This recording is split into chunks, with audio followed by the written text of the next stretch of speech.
maka malaikat maut turun ke sini. Makanya ketika sakaratul maut sudah datang, maka yang baca Quran hentikan. Kenapa? Oh, memang gitu ya. Jangan semakin kenceng. Ayo Pak, insya Allah Pak, gitu. Al-Baqarah Pak, Al-Baqarah Pak. Al-Kahfi, Al-Kahfi. Enggak lah. Yang baca Quran berhenti dulu. Kemudian digantikan dengan kita mentalkin. Antum agak ke sana dikit. Masya Allah ya. Orang yang meninggalnya kooperatif ini.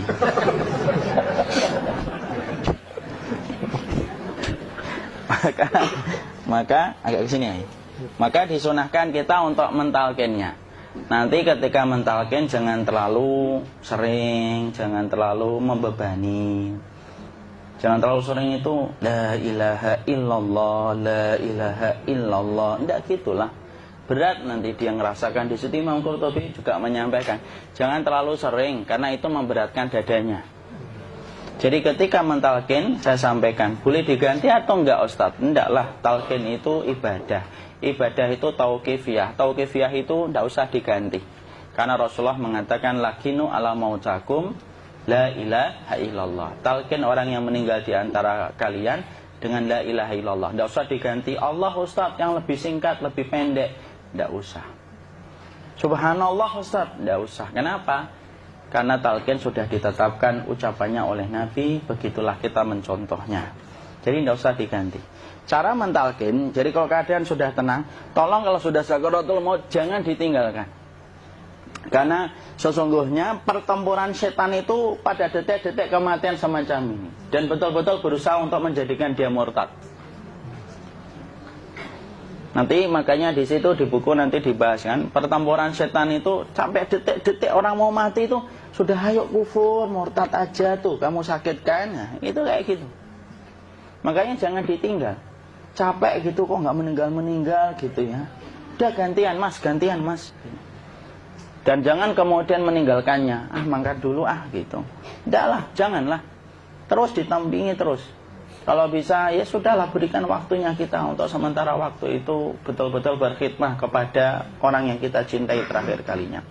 Cara kita kemudian mentalkin adalah, yaitu adalah di sebelah kanannya la ilaha illallah.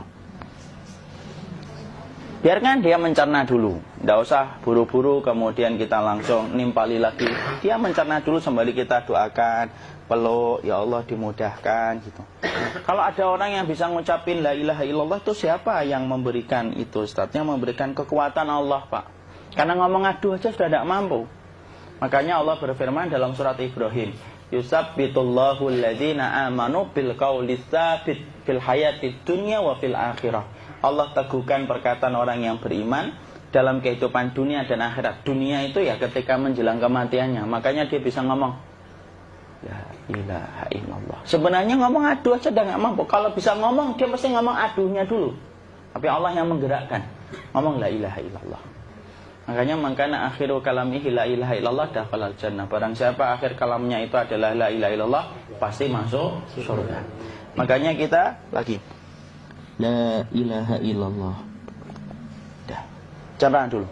Enggak usah minta diburu-buru ya. Enggak usah gini.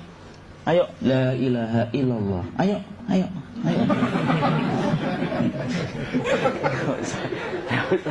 Enggak usah gitu. Ya, biarkan dia pelan-pelan gitu. Ayo tapak, ya Allah capek saya Pak. Enggak usah gitu. Ya ucapkan la ilaha illallah. Kemudian dia mencerna. Lalu kalau dia sudah mengatakan, untuk mengatakan la ilaha illallah. Ya, kalau sudah mengatakan la ilaha illallah, berarti sudah. Enggak usah ditalkin lagi, enggak usah. Belum meninggal juga Ustaz? Enggak apa-apa, biarin aja. Dia di situ aja. Kecuali dia ngomong lagi dan gak usah diajak ngomong alhamdulillah ya Pak, ya Allah gitu. Terus dia jawab alhamdulillah ya. Itu berarti ucapan terakhirnya alhamdulillah. Atau ketika habis ditalkan la ilaha illallah, dia ngelihat air. Nah itu berarti ucapan terakhirnya air. Talkin lagi, gak usah marah. Aduh Pak minta air. Mau minta air nanti aja dikubur gitu loh. Jangan gitu. Biarin aja, jangan kemudian setelah la ilaha illallah La ilaha illallah. Terus, ayo tutup, awas yang ngomong lagi ya. Nggak bisa gitu juga. Maka kemudian setelah la ilaha illallah sudah, nggak usah diajak ngomong gitu. Terus kemudian nggak usah ada anaknya perempuan, ya Allah Pak, sudah bisa ngomong la ilaha illallah, usah gitu. Cukup dalam hati alhamdulillah gitu. Diam kita dengerin gitu. Disitulah nanti biasanya detik-detik dia terakhir. Dia nanti ngeliat di sini Pak, prosesnya itu nanti kaki langsung sebagian jempol dingin dia. Kaki, telapak kakinya langsung kalau kita ginikan dingin kayak kaki yang kena AC langsung. Kemudian dia langsung ningkup gini, dikit dia, mulai kaku dia. Atau kalau enggak, gini dia. Langsung kayak jatuh, kayak kepala nanti yang paling terakhir. Kepala itu pasti ada gerakannya Pak, ini meninggal itu. Pasti gitu.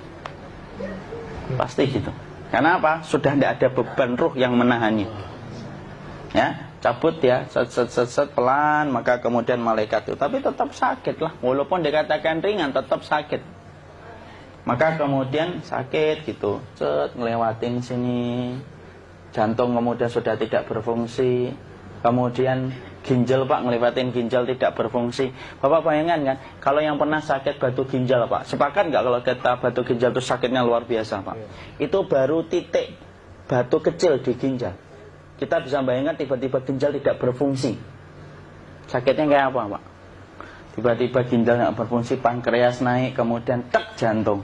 Jantung ini dia masih hidup dia, di sininya masih hidup walaupun jantungnya sudah berhenti. Naik. Kemudian mata, dia ngelewatin mata. Organ tubuh yang paling setia sama ruh itu mata.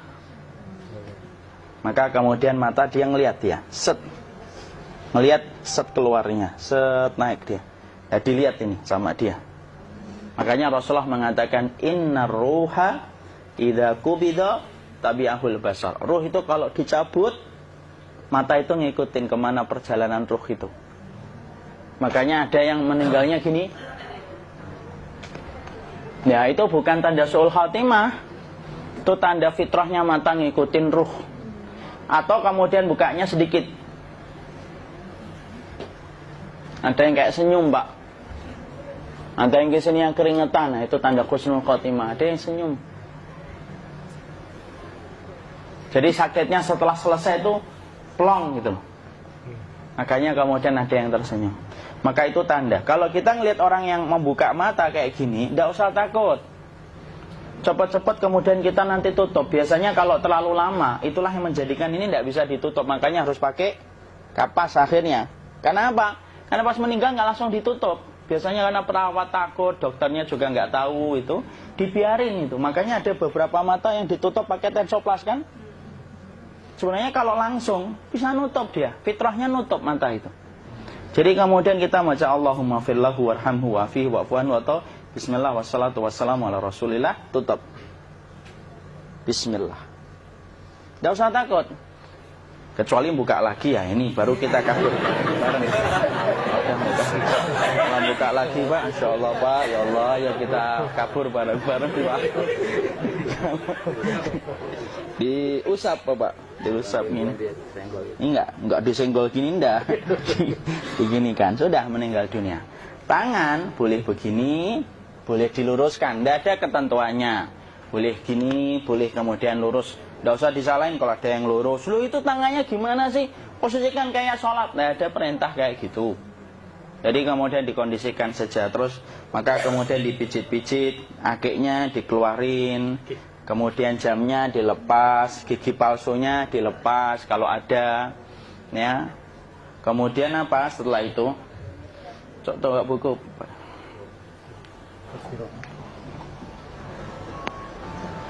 Kemudian kalau bisa awal-awal, kemudian taruh buku atau sesuatu yang agak berat di perutnya ketika baru meninggal dunia.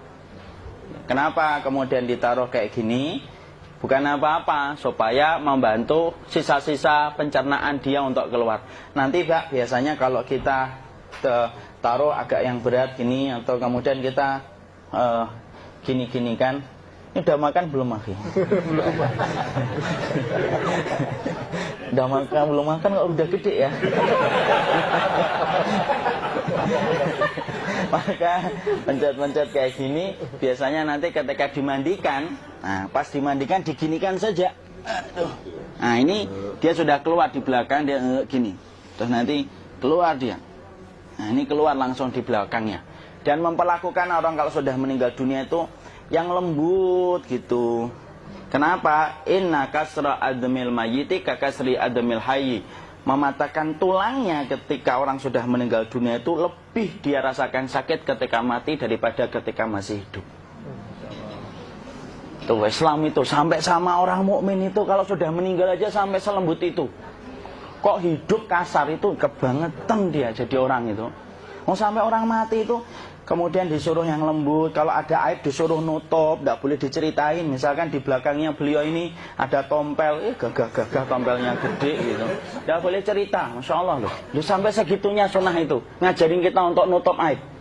Kalau ada orang belajar sunnah sukanya buka aib, nyari-nyari kesalahan orang, sunnah yang mana dia pelajari itu, saya bingung. Makanya kemudian gini, setelah selesai, maka kemudian tutup dengan kain. Maaf ya, ya. Ya. Nanti kalau nggak kuat napas ngomong ya. Maka ditutup kayak gini, ditempatkan kemudian jangan di tanah, tapi di atas dipan. Karena apa? Syekh Abu Malik Kamal Said Salim dalam Sahih Fikih Sunnah menyampaikan supaya tidak cepat busuk. Dia taruh di atas. Kemudian ditutup pakai kain apa saja, ya, sembari nanti kita mempersiapkan tempat mandinya, tempat kafannya dan yang lain sebagainya. Maka kemudian kalau ada yang datang boleh dibuka. Kemudian kita mencium ininya apa?